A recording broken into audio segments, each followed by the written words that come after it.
मकदम आप सभी दोस्तों का आज हम लेके आए ड्रामा अर्तुगरुल गाजी सीजन 2 एपिसोड 10। तुंगो तुम्हें पता है मैंने तुम्हें इन सब की तरह क्यों नहीं मारा। बात ये नहीं आपके खास आदमी के पास क्या है, बात ये है कि उसके पास क्या होना चाहिए। तुम्हें भी अर्तुगरुल की तरह कभी हार ना मानना और हमें तो चौकस रहना सीखना होगा। ये मुमकिन ही नहीं कि वो इतने महाजुर्म से बच के निकल जाए, लेकिन वो भाग गया ना।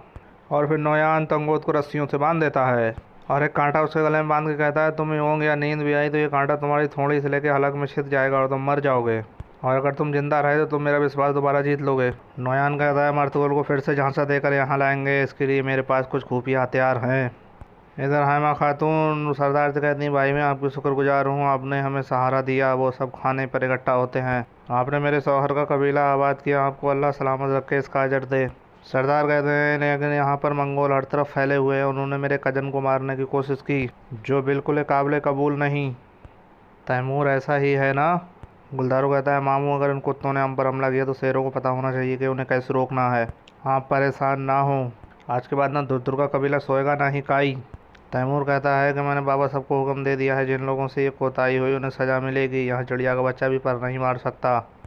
और सरदार ने कहती है कि अब अर्तुगरुल के नाहल जाबाज यहाँ से जलावतर हो चुके हैं, अब यहाँ अहलों की कोई कमी नहीं है। हैमा खातून कहती हैं आलिया खातून वो कहीं नहीं गए हैं, जब यहाँ हमारा पड़ाव ख़त्म हो जाएगा वो वापस आ जाएंगे। मजीद ये वो मेरे बच्चों की तरह है, मैंने उन्हें अपने बच्चों की तरह पाला है, मैंने ये सब कबीले की भलाई के लिए किया, लेकिन इसका मतलब ये नहीं कि मैं उन्हें भूल गई। वो कहती हैं कि हैमा खाला तमाम जाबाजी हमारे बच्चे हैं, लेकिन आपका पड़ाव आरजी नहीं है, तुर्क लोगों का आरजी पड़ाव नहीं होता। शहनाज खातून कहती हैं हमें उम्मीद है कि आपका हमारे जाबाजों को भी ऐसे ही देखा जाएगा जैसे तुम्हारे अपने। और वो कहती है कि तुम और रोशनी भी हैमा खाला की सौतेली बेटियां हो, लेकिन उन्होंने हमेशा तुम्हें अपनी बेटियां ही समझा, लेकिन उन्होंने अपने बेटे की शादी भी तुमसे करा दी, तुम बेटी से भी बढ़कर हो। तुम्हें ये बात जहन नसीन करनी चाहिए कि काई जाबाज भी हमारे जाबाजों जैसे है। गुलदारो कहता है कोनिया से खबर है कि सुल्तान अलाउद्दीन अपनी फ़ौज इकट्ठी कर रहे हैं, लेकिन जब तक सर्दियां ख़त्म नहीं होती उनकी फ़ौज यहाँ नहीं आ सकती, इसलिए हमें एहतियाती तदाबीर इकट्ठी करनी होंगी और खुराक वगैरह इकट्ठा करना होगा। लोग जब यहाँ पहुँचे तो वो मंगोलों से पहले ही खौफजदा है, इसलिए हमें एहतियात से काम लेना होगा। वो कहता है अगर हम नोयान पे पहला हमला करते हैं तो जंग होते ही हम शिकस्त से पहले 2-4 होंगे, हमारी माँ बहनें बेटियाँ इनका खिलौना होंगी और वो हमारे खैमे उजाड़ देंगे, इस वजह से हमें एहतियात से काम लेना होगा, हमें सुल्तान की फ़ौज का मदद का इंतज़ार करना होगा। इधर दिल्ली ज़मीर आरिफ साहब से कहते हैं आरिफ साहब हमारे मंगोलों से बदतर दुश्मन है। आरिफ साहब कहते हैं कौन दुश्मन। वो कहते हैं कि जो अंदर से हमें नुकसान पहुंचाने वाले हैं, फसादी। आरिफ साहब कहते हैं ये आग मैंने भी देखी है, मैं इसे देखता तो हूँ लेकिन इसके बारे में बात नहीं कर सकता, अगर हमने इस आग को सर्द ना किया तो ये एक दिन पूरे कबीले को जला देगी। अर्तुगरुल साहब कहते हैं हम यहाँ हैं लेकिन नोयान की फ़ौज 5 गज जजीरे के पड़ाव पे हैं जहाँ सख्त चट्टानें हैं, उसकी 2 बड़ी फ़ौजें जार्जिया और कारसा से अहलत जा रही है और वो सुल्तान अलाउद्दीन के जंग के इंतज़ार में है। वो इंतज़ार किस लिए। नूरुल कहता है तो वो हम पर हमला क्यों नहीं करते। अर्तुगरुल साहब कहते हैं उनकी सारी फ़ौज चीन पर लड़ रही है, इसलिए वो पहले हमला नहीं करेंगे।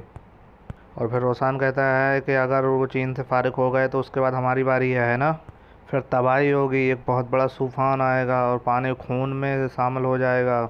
अर्तुगरुल साहब कहते हैं रोसान वो अल्लाह की रोशनी को नहीं बुझा सकते। रोसान कहता है आपने क्या सोचा है आका। अर्तुगरुल साहब कहते हैं इन सर्दियों में हम इन्हें सांस नहीं लेने देंगे, नोयान बाहर की सूरत ना देख पाए इससे पहले वो दोबारा ताकतवर हो, हमें इसे ख़त्म करना होगा। अब्दुर्रहमान कहता है भाई आपके भाई सारम का क्या होगा अगर नोयान की बात सच निकली तो, वो क्या उत्ताई खान का ताबेदार है।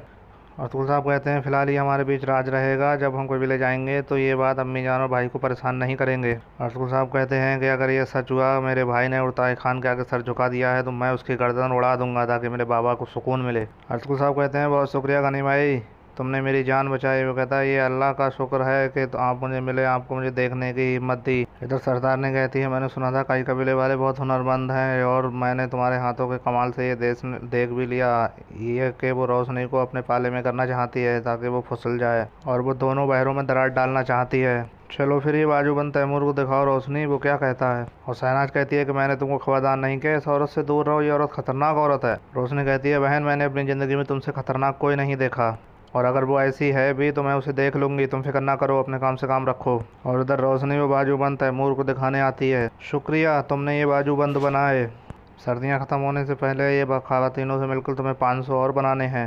रोशनी कहती है जहाँ तक मुझसे हो सकेगा मैं करूँगी आका। इधर दिल्ली ज़मीर गुलदारों के पास आते हैं, कहते हैं अगर मुनासिब हो तो मुझे तुमसे कुछ बात करनी थी। वो कहते हैं तैमूर जामाचों से बात करना चाहता है। मैं मुंसरिफ बातें नहीं सुन रहा, काई जावाज तैमूर की इताअत नहीं करना चाहते, इस बारे में अच्छा महसूस नहीं कर रहा। गुलदारो कहता है इसकी क्या वजह है? वो कहते हैं इसने अर्तुगरुल के जवानों के साथ जो सलूक किया और आपने जो हमजा के साथ किया, इसको इस तरह निकाल देना इनको किसी को अच्छा नहीं लगा। गुलदारो कहता है क्या कबीले के इताअत को बचाने से ज़्यादा कुछ और ज़रूरी है दिली ज़मीर? गुलदारो कहता है मैं तो यहाँ आने के हक़ में ही नहीं था, और ये तो आप और दूसरे लोग मुझको यहाँ लेकर आए। जो मोरे पीछे बातें कर रहे हैं उन्हें समझा दें। इधर सारे सिपाहियों को इकट्ठा कर लिया जाता है। तैमूर कहता है काई और दुर्गा के जवानों, हमारा कबीला एक है, हमारे दिल एक हैं, हमारे आबो अजदाद एक हैं और हमारा दुश्मन भी एक है। हमारे सरदारों ने एक फैसला किया है, दोनों कबीले के जाबाजों का सरदार मैं हूँ। अब हमें मुत्तहद होने की ज़रूरत है। जाबाज ये बात जहनसीन कर लेंगे, छोटी सी गलती भी माफ़ नहीं होगी और हम इस पर रहम नहीं दिखाएंगे। और इधर कबीले में नूरगुल, अर्तुगरुल साहब, अब्दुर्रहमान और रोसान आ जाते हैं अपने घोड़ों से दौड़ते हुए, और सभी लोग अर्तुगरुल को देखकर हैरान हो जाते हैं। सब कहने लगते हैं आका अर्तुगरुल जिंदाबाद। अर्तुगरुल साहब कहते हैं मैंने सुना है मेरी गैर मौजूदगी में मेरे जाबाजों को मुख्तलिफ़ किस्म के इल्ज़ामात लगा के उन्हें कबीले से बेदखल कर दिया गया और भारी सजाएँ दी गईं।